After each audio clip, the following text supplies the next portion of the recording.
The family man NIA के special task force के एक ऐसे एजेंट की कहानी है जो एक तरफ तो अपने देश को बचाना चाहता है, लेकिन दूसरी तरफ वो अपने खुद के परिवार को टूटने से नहीं रोक पा रहा है। जल्दी इसका सीजन 2 भी आने वाला है, तो उससे पहले ये तो जान ले कि सीजन 1 में आखिर हुआ क्या है। सीजन 1 में कुल मिलाकर 10 एपिसोड हैं, जिसकी टोटल ड्यूरेशन लगभग 7.5 घंटे है। तो एपिसोड बाय एपिसोड समझते हैं कि आखिर क्या है the family man season 1। The family man series के पहले एपिसोड की शुरुआत में ही दिखाया गया है कि भारतीय कोस्ट गार्ड के 3 संदिग्ध लोग लगते हैं, जिनका लिंक आतंकी संगठनों से जुड़ा माना जा रहा है। इस कहानी के मुख्य किरदार श्रीकांत तिवारी हैं, जो नेशनल इंटेलिजेंस एजेंसी यानी एनआईए के एक स्पेशल डिवीजन टास्क में सीनियर एनालिस्ट के तौर पर काम करते हैं। टास्क के अंदर श्रीकांत और उसके दोस्त तलपड़े ही सबसे बड़े सीनियर एनालिस्ट होते हैं। टास्क का गठन स्पेशली तौर पर आतंकी हमलों को होने से पहले ही रोकने के लिए बनाया गया है और साथ ही टास्क स्लीपर सेल्स पर भी निगरानी रखने का काम करता है। एक दिन श्रीकांत का बॉस उसे बताता है कि इंडियन कोस्ट गार्ड ने हाल ही में 3 सस्पेक्ट को पकड़ा है। इनमें से एक है मोहम्मद आसिफ, जो 2-3 बॉम्ब ब्लास्ट केस में मेन सस्पेक्ट है। दूसरा मूसा रहमान, जिसने आईआईटी कानपुर से इंजीनियरिंग की पढ़ाई की है, और तीसरा है इम्तियाज। तीनों ही केरल के आसपास के लगते हैं।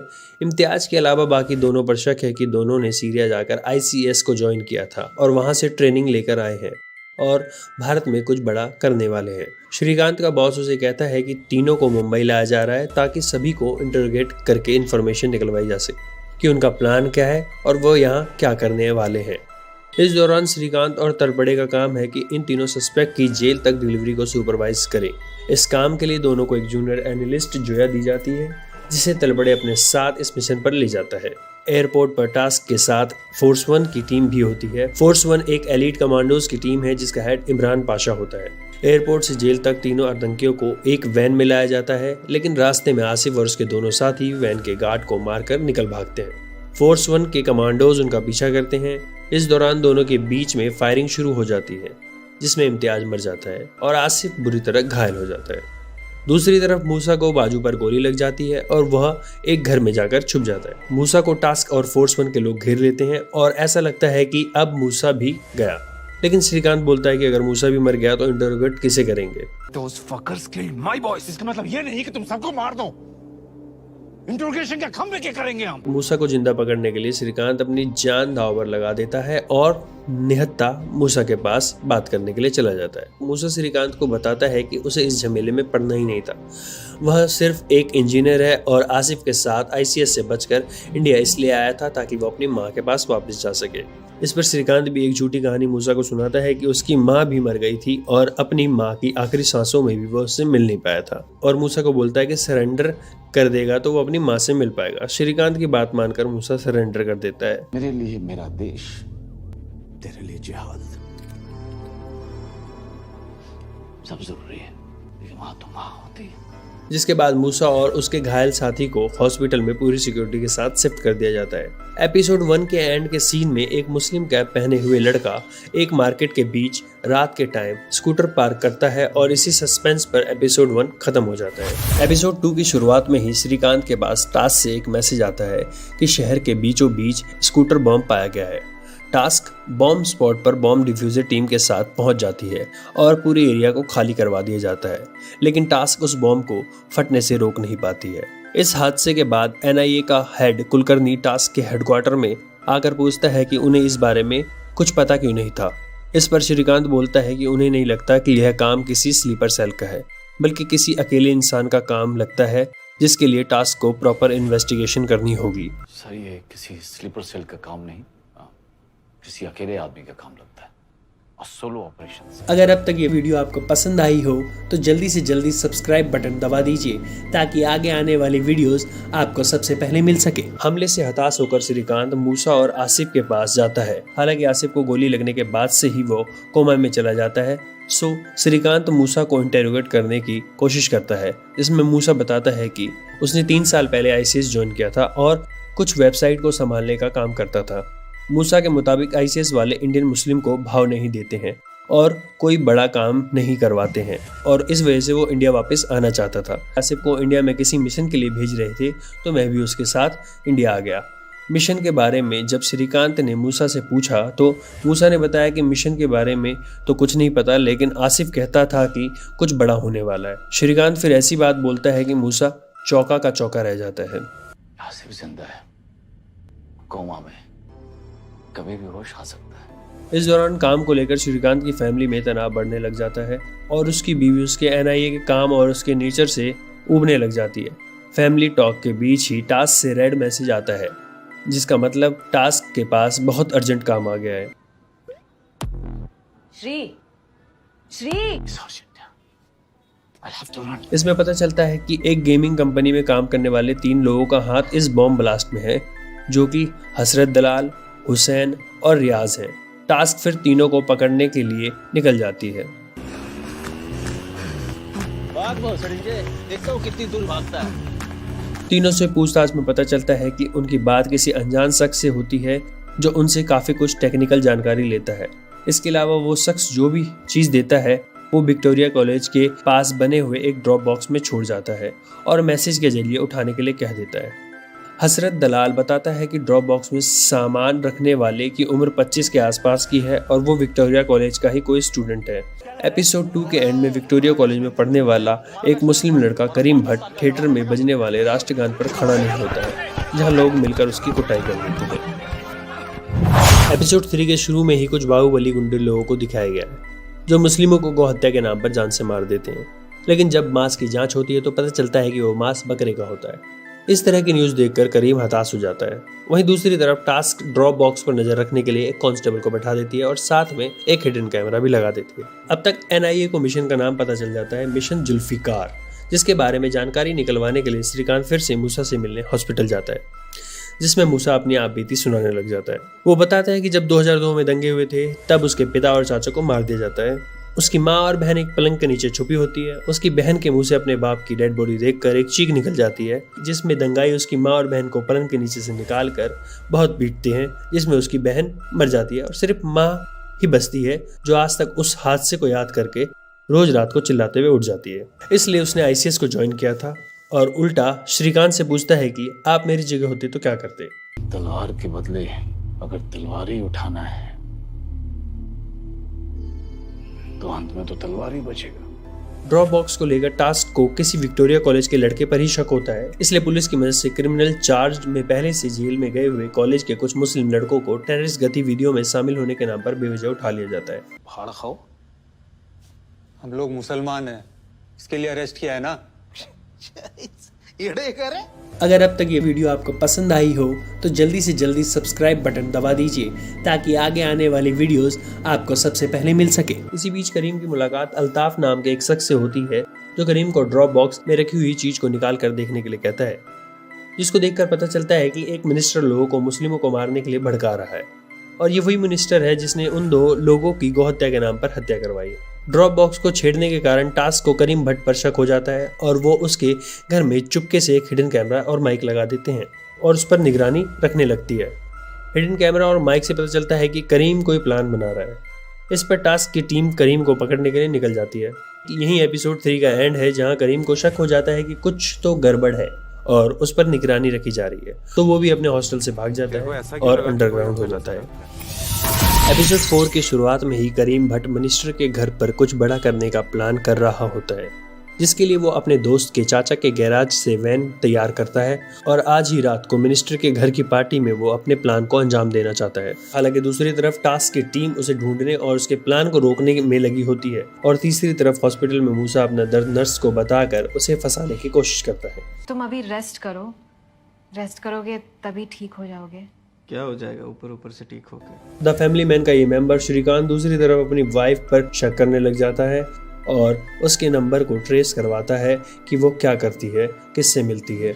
श्रीकांत अपनी वाइफ का नंबर ट्रेस करके एक होटल में जाता है, जहाँ उसकी वाइफ अपने किसी फ्रेंड के साथ बैठकर बात कर रही होती है और श्रीकांत दूर से उन पर निगरानी रखता है। ठीक है, तुम अपना इम्पोर्टेंट काम करो। हाँ, तुम्हें भी तो इम्पोर्टेंट पेपर वर्क करने होंगे। Carry on. इसी बीच टास्क की टीम को करीम के लैपटॉप से उसी मिनिस्टर की दंगा भड़काने वाली वीडियो मिलती है, जिसके घर करीम अपने प्लान को अंजाम देने जा रहा होता है और फिर टास्क को पता चल जाता है कि करीम इसी मिनिस्टर के घर पर कुछ बड़ा करने वाला है और वो अपनी टीम को लेकर मिनिस्टर के घर की तरफ निकल जाते हैं। करीम और उसके साथी वैन लेकर मिनिस्टर के घर की तरफ निकलते ही है कि रास्ते में फोर्स 1 की टीम उन पर नजर रख रही होती है। इस दौरान करीम का एक साथी फोर्स 1 के एजेंट पर गोली चला देता है और अगेंस्ट फायरिंग में मारा जाता है। करीम और उसका दूसरा साथी वहां से भाग निकलता है। इस दौरान करीम कुछ रिकॉर्ड करके पास में रखी एक पुरानी कार में रख देता है, लेकिन टास्क के हाथों तीनों मारे जाते हैं। जब वैन की चेकिंग की जाती है तो पता चलता है वैन में बीफ होता है और टास्क के हाथों 3 बेकसूर लोग मारे जा चुके होते हैं। ये प्लान था इनका, देशपांडे और उनके लोगों को बीफ खिलाने का। श्रीकांत अपने बॉस को बोलता है कि ये मेरी गलती है, लेकिन श्रीकांत का बॉस बोलता है कि इससे कुछ नहीं होता और टास्क डैमेज कंट्रोल के लिए इस पूरे मामले को एक टेररिस्ट अटैक में बदल देती है और तीनों को इनकाउंटर में मरा हुआ घोषित कर देती है। श्रीकांत इनकाउंटर वाले हादसे से बहुत परेशान हो जाता है और शराब पीकर घर चला जाता है। इस दौरान उसकी वाइफ से काफी बहस हो जाती है। झगड़ा यहाँ तक बढ़ जाता है कि वो एक दूसरे को छोड़ने की बात करने लग जाते हैं। तो क्यों बर्दाश्त कर रही हो मुझे? छोड़ क्यों नहीं देती? क्योंकि मुझे लगता था कि चाहे जो भी हो, तुम्हारी महान जॉब के अलावा तुम्हारे लिए तुम्हारी फैमिली भी इम्पोर्टेंट है। इस एपिसोड के एंड में एक बहुत बड़ा सच ऑडियंस के सामने आ जाता है कि जिस मुस्लिम टोपी वाले इंसान ने स्कूटर बॉम्ब को लगाया होता है वो ही उन 4 मुस्लिम लड़कों में से एक होता है, जिसे कॉलेज से पुलिस टेररिस्ट गतिविधि में शामिल होने के बिना पर उठा लेती है, लेकिन उन्हें जमानत पर छोड़ दिया जाता है। लोगों के साथ करवा के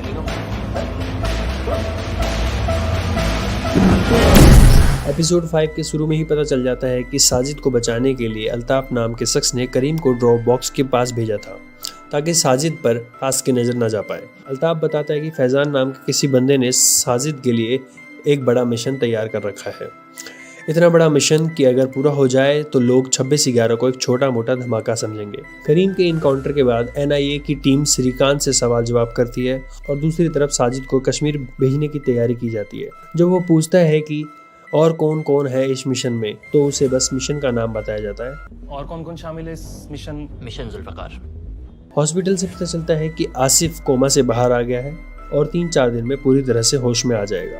वहीं दूसरी तरफ डॉक्टर मूसा को डिस्चार्ज करने वाले होते हैं। इसी दौरान श्रीकांत को पता चलता है कि उसे श्रीनगर ट्रांसफर किया जा रहा है।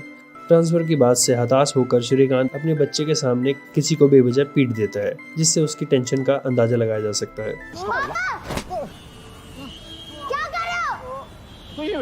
खेल रहे थे। अगर अब तक ये वीडियो आपको पसंद आई हो तो जल्दी से जल्दी सब्सक्राइब बटन दबा दीजिए ताकि आगे आने वाली वीडियोस आपको सबसे पहले मिल सके। श्रीकांत श्रीनगर की बात अपनी फैमिली को बताता है, लेकिन उसकी वाइफ को लगता है कि वो घर से नाराज होकर श्रीनगर जा रहा है। श्रीकांत के श्रीनगर पहुंचने के बाद NIA का हेड कुलकर्णी उसे बताता है कि रॉक को एक इन्फॉर्मेशन मिली है जिसके मुताबिक मिशन जुल्फिकार के एक की एसेट भी कश्मीर में पहुंच गया है। श्रीकांत को मिशन दिया जाता है कि वो उस की एसेट को ढूंढ के निकाले और की एसेट कोई और नहीं बल्कि साजिद ही होता है। वहीं दूसरी तरफ मूसा बाहर निकलने के लिए प्लानिंग कर रहा होता है और नर्स के फोन से अपनी माँ के नाम पर किसी को कॉल करता है, जिसके बाद मूसा और नर्स के बीच फिजिकल रिलेशन बनता है। इसी एपिसोड के एंड में नर्स की मदद से मूसा आसिफ के रूम में जाता है जहां वो उसे मार देता है। एपिसोड 6 के शुरू में एक बड़ा थ्रिल बाहर निकल कर आता है जिसमें पता चलता है कि मूसा ही अल कातिल है जो ISI के मेजर समीर के कहने पर मिशन जुल्फिकार को अंजाम देने के लिए इंडिया आया है। एक तरफ कश्मीर में श्रीकांत मिशन जुल्फिकार के की एसेट का पता लगा रहा होता है, वहीं दूसरी तरफ तलपड़े को पता चलता है कि आसिफ मर गया है। डॉक्टर्स के मुताबिक तो वो बिल्कुल ठीक था, लेकिन वो मरा कैसे ये किसी को नहीं पता। आसिफ के मरने के बाद हॉस्पिटल की सिक्योरिटी कम कर दी जाती है, जिसके बाद हॉस्पिटल सिक्योरिटी में सिर्फ टास्क के जूनियर स्टाफ ही रह जाते हैं। इस बात का पता चलने पर श्रीकांत तलपड़े को कहता है कि मूसा को जल्दी से जल्दी जेल में शिफ्ट कर दो, वरना उस पर भी कोई बड़ा अटैक हो सकता है। कश्मीर में रिसर्च के दौरान श्रीकांत को पता चलता है कि मूसा ही अल कातिल है जो मुंबई में मिशन जुल्फिकार को अंजाम देने के लिए आया है। ये जो मूसा है ना, वही अल कातिल है। बहनचोद, क्या बकवास कर रहे हो? बहनचोद, चूतिया बन गए हम लोग। जब तक ATS की टीम हॉस्पिटल पहुंचती है उससे पहले ही कुछ टेररिस्ट हॉस्पिटल में मूसा को छुड़ाने आ जाते हैं। इस बीच टास्क और आतंकवादियों के बीच गोलीबारी शुरू हो जाती है। सारे आतंकी तो मारे जाते हैं, लेकिन फोर्स 1 का हेड पाशा भी मारा जाता है। एपिसोड 6 के एंड में मूसा हॉस्पिटल से भाग निकलता है। एपिसोड 7 के शुरू में दिखाया जाता है कि हॉस्पिटल के हमले से सब कुछ बदल जाता है, लेकिन मूसा के भागने के बाद एक बात जरूर पता चलती है कि इस कहानी में उसकी माँ भी है जो केरल के किसी गांव में रहती है। इस दौरान कश्मीर में इंटेल से खबर मिलती है कि बशहरत जो इस मिशन के की एसेट साजिद से कश्मीर में मिलने वाला था, वो एक शादी अटेंड करने आ रहा है। और इसी शादी के दौरान वो साजिद से मिलेगा, जहां दोनों को पकड़ा जा सकता है। वहीं दूसरी तरफ साजिद बिना फैजान से बात करे इस मिशन को आगे करने से मना कर देता है। इस बात पर बशहरत फैजान को कॉल लगाता है, जिसको आर्मी ट्रेस कर लेती है, जिसमें वो मिशन की जानकारी को अपनी कोडिंग भाषा में शेयर करते हैं। वहीं वॉइस एनालिसिस से पता चलता है कि इस मिशन को कंट्रोल करने वाला बलूचिस्तान में बैठा फैजान अहमद है, जो कि FBI की लिस्ट में मोस्ट वांटेड है। साथ ही ये भी पता चलता है कि वो की एसेट यानी साजिद मूसा के साथ मिलकर इस मिशन को अंजाम देने वाला है। श्रीकांत शादी में साजिद को पहचान जाता है, क्योंकि साजिद उन 4 लड़कों में से ही एक था जिसे टास्क के कहने पर विक्टोरिया कॉलेज से उठाया जाता है, लेकिन साजिद वहां के लोगों की मदद से बचकर निकल जाता है। ये आर्मी से, इंडियन आर्मी, इस साला मेरा एनकाउंटर करने के लिए आया है। इस सीरीज में एक खास बात देखने को मिलेगी कि मूसा जहां जहां जाता है किसी न किसी को जान से मार देता है। हॉस्पिटल में अपनी मासूमा नर्स, हॉस्पिटल के बाहर ड्राइवर को, और इस एपिसोड के एंड में एक ट्रक ड्राइवर को जिसने उसे लिफ्ट दी थी। एपिसोड 8 के शुरुआत में ही कश्मीर में बैठे बैठे श्रीकांत बलूचिस्तान में एक बड़ा धमाका कर देता है और फैजान अहमद को FBI की मदद से पकड़ लेता है।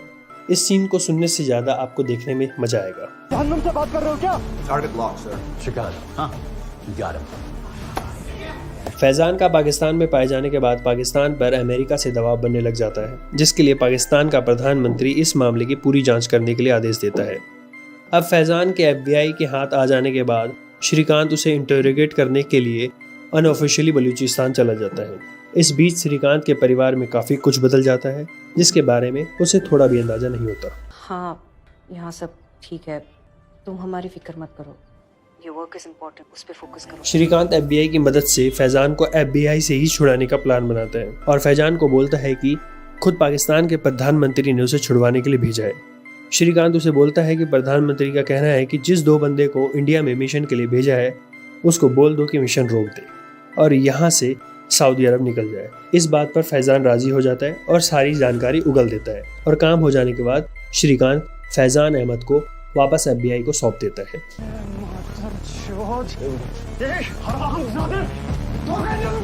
अगर अब तक ये वीडियो आपको पसंद आई हो तो जल्दी से जल्दी सब्सक्राइब बटन दबा दीजिए ताकि आगे आने वाली वीडियोस आपको सबसे पहले मिल सके। फैजान से पता चलता है कि मिशन जुल्फिकार क्या है और इसको कहां अंजाम देना है। इस मिशन में POK के जरिए कश्मीर में नर्व गैस का स्टॉक जमा किया जा रहा है, जिसे साजिद दिल्ली लेकर आएगा और मूसा के साथ मिलकर इसी से बड़ा धमाका किया जाएगा। श्रीकांत NIA के हेड को कहता है कि अगर ये अटैक पॉसिबल हो गया तो इंडिया और पाकिस्तान के बीच युद्ध होने से कोई नहीं रोक सकता, इसलिए पाकिस्तान की सरकार को ये जानकारी देनी बहुत जरूरी है। इस एपिसोड के एंड में कुलकर्णी भारत के प्रधानमंत्री को बोलता है कि वो पाकिस्तान से बात करके अपने आदमी को रोकने के लिए कहे और हमें जरूरी जानकारी दे, जिसको लेने के लिए हमारा बंदा श्रीकांत वहां मौजूद है। एपिसोड 9 की शुरुआत में ही पता चल जाता है कि कैसे पिछले 3 साल से टेररिस्ट नर्व गैस को पाकिस्तान से कश्मीर में लेकर आए, जिसको साजिद ट्रक में दिल्ली ले जाना चाहता है, जहां से वो मिशन जुल्फिकार को अंजाम देगा। टास्क अभी भी करीम भट्ट के फोन को अनलॉक करने की कोशिश कर रही थी, तभी फोन तो अनलॉक हो जाता है, लेकिन उसकी गर्लफ्रेंड के पास एक मैसेज चला जाता है। तू बोल रहा है कि करीम के फोन से उसकी गर्लफ्रेंड के पास SMS चला गया, गलती से, साला एक मरे हुए आदमी के फोन से। इस बीच पाकिस्तान का प्रधानमंत्री जनरल अंसारी से मिलता है और बोलता है कि जो मिशन मेजर समीर के साथ मिलकर इंडिया में करने जा रहे हो उसे रुकवा दो। इसके लिए दोनों के बीच सौदा हो जाता है और पाकिस्तान आर्मी मेजर समीर को अपने कब्जे में ले लेती है। इसी के हुक्म की तामील करते रहना। जनरल अंसारी ने अपना हाथ तुम्हारे सर से हटाकर PM से मिला लिया है। दूसरी तरफ इंडिया में करीम की गर्लफ्रेंड करीम के मरने के बाद मैसेज पाकर चौंक जाती है और पता लगाने लग जाती है कि आखिर करीम ने उसे वो मैसेज भेजा क्यों, जिसमें बस एक ही वर्ड लिखा हुआ था, इंक। श्रीकांत को पाकिस्तान इंटेल से नर्व गैस की लोकेशन मिल जाती है, जिसे साजिद दिल्ली लाने वाला है। इसे रोकने के लिए कश्मीर की इंडियन आर्मी भी निकल जाती है। इस दौरान मेजर समीर पाकिस्तान आर्मी के एक सोल्जर की मदद से बशरत को कॉल करके नर्व गैस के मिशन को रोकने के लिए कहता है और ये भी कहता है कि वो साजिद को बोल दे कि दिल्ली में जाकर मूसा से मिले, उसने एक और मिशन रेडी कर रखा है। लेकिन तब तक साजिद नर्व गैस का ट्रक लेकर निकल चुका होता है। वहीं इंडियन आर्मी उसे रोकने की कोशिश करती है, जिसमें नर्व गैस से भरा हुआ ट्रक तो नदी में पलट जाता है, लेकिन साजिद वहां से भाग निकलता है। एपिसोड के आखिरी में बचाकर साजिद दिल्ली में मूसा से मिलता है और वो उसे कहता है मिशन खत्म हो गया, क्योंकि नर्व गैस तो वो बचा नहीं पाया। लेकिन मूसा उसे बोलता है मिशन जुल्फिकार अभी खत्म नहीं हुआ है। There is a plan B. The family man के पहले सीजन के आखिरी एपिसोड के शुरुआत में पता चल जाता है कि मूसा और मेजर समीर ने प्लान बी की भी तैयारी कर रखी थी, ताकि अगर कहीं प्लान ए नाकाम हो जाए तो भी मिशन जुल्फिकार न रुक पाए। लेकिन प्लान बी अभी तक एक्टिवेट नहीं है, जो इस आखिरी एपिसोड में किया जाता है। नर्व गैस वाले मिशन को रोकने की खबर मीडिया में फैल जाती है, लेकिन आम जनता को भरोसा नहीं होता कि NIA वाले कुछ ऐसा कर सकते हैं। अगर 2611 रोकना होता तो रोक नहीं लेते, तब क्या गोटियां खेल रहे थे क्या? ये NIA वाले MIA वाले एसी कमरे में बैठते और टीवी देखते हैं, बकवास करते हैं। NIA को बसारत और मेजर समीर के बीच हुई बातचीत और प्लान बी की भनक लग जाती है, जिसके लिए श्रीकांत पूरी दिल्ली को रेड अलर्ट पर लगवा देता है। साथ ही मूसा और साजिद की तस्वीर को सोशल मीडिया के सभी हैंडल पर वायरल करवा देता है। केरल के न्यूज़पेपर में इनामी रकम देखकर एक बंदा मूसा को पहचान लेता है और लोकल पुलिस को उसकी मां से मिलवाता है। श्रीकांत मूसा की मां को दिल्ली बुलवा लेता है। उसे लगता है कि मूसा की मां ही है जो मूसा के इस प्लान को रोकने का काम कर सकती है। जब डॉक्टर्स ने एक गारंटी दी कि उसकी मां मरेगी नहीं, तब उसे घर पे छोड़ करके वो बदला लेने के लिए घर से बाहर निकला। अब बता, फायदा होगा ये नहीं? दूसरी तरफ प्लान बी को शुरू करने के लिए साजिद एक केमिकल फैक्ट्री के मैनेजर को ब्लैकमेल कर लेता है और मूसा फैक्ट्री में मौजूद केमिकल से जहर बना रहा होता है, जैसे 1984 के भोपाल गैस कांड में लोग तड़प तड़प कर मर गए थे। गैस लीकेज में हजारों लोग तड़प तड़प के मरे थे। Delhi will become another Bhopal. लेकिन यार धमाका होता तो और मजा आता। इतने में टास्क को बाहर से पता चलता है कि साजिद और उस मैनेजर के बीच कोई लफड़ा चल रहा है, जिसके लिए टास्क की एक टीम उस केमिकल फैक्ट्री को चेक करने जाती है जहां का वो मैनेजर होता है। लेकिन टीम को फैक्ट्री में कुछ खास नहीं मिलता है और वो वहां से वापस आ जाते हैं। लेकिन मिलिंद, जो कि एक जूनियर एनालिस्ट है, उसे लगता है कि फैक्ट्री में कुछ तो गड़बड़ है। इसके लिए वो दोबारा फैक्ट्री में जाते हैं, लेकिन इस बार गार्ड की नजरों से बचकर। इस बीच मूसा भी फैक्ट्री से निकल चुका होता है और गार्ड्स को बोल देता है कि सुबह तक फैक्ट्री की निगरानी रखो और सुबह होते ही निकल जाना। इस बात को सुनकर साजिद चौंक जाता है और रास्ते में मूसा से पूछता है कि सुबह तक तो वो भी बच नहीं पाएंगे, जिस पर मूसा कहता है जंग में तो शहादत देनी पड़ती है।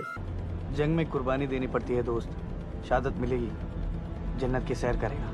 वहीं दूसरी तरफ श्रीकांत मूसा की मां का इंटरव्यू टीवी पर चलवा देता है और पेट्रोल भरवाते समय मूसा को वो इंटरव्यू दिख जाता है, जिसमें उसकी मां उसे बुला रही होती है। इसको देखकर मूसा मिशन जुल्फिकार को अबॉर्ट करने निकल जाता है, लेकिन इस बीच उसकी बहस साजिद से हो जाती है। एक तरफ साजिद प्लान को रोकना नहीं चाहता, दूसरी तरफ मूसा अपनी मां की वजह से प्लान को रोकना चाहता है। तो क्या करो, अपनी अम्मी को मारने दो। मिलिंद और जोया को फैक्ट्री में मैनेजर वैभव की लाश मिलती है, जिस पर उन्हें यकीन हो जाता है कि फैक्ट्री में कुछ तो बड़ी गड़बड़ है और बैकअप के लिए श्रीकांत को कॉल कर देती है, लेकिन वो कॉल नहीं उठा पाता है।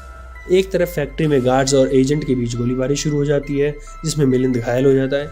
वहीं दूसरी तरफ मूसा और साजिद के बीच प्लान को लेकर लड़ाई शुरू हो जाती है, जिसमें दोनों बुरी तरह घायल हो जाते हैं और यही कहानी एक सस्पेंस में आकर खत्म हो जाती है, जिसमें एक तरफ फैक्ट्री से जहरीली केमिकल निकलनी शुरू हो जाती है, वहीं दूसरी तरफ फैक्ट्री में जोया और मिलिंद बैकअप का इंतजार कर रहे होते हैं।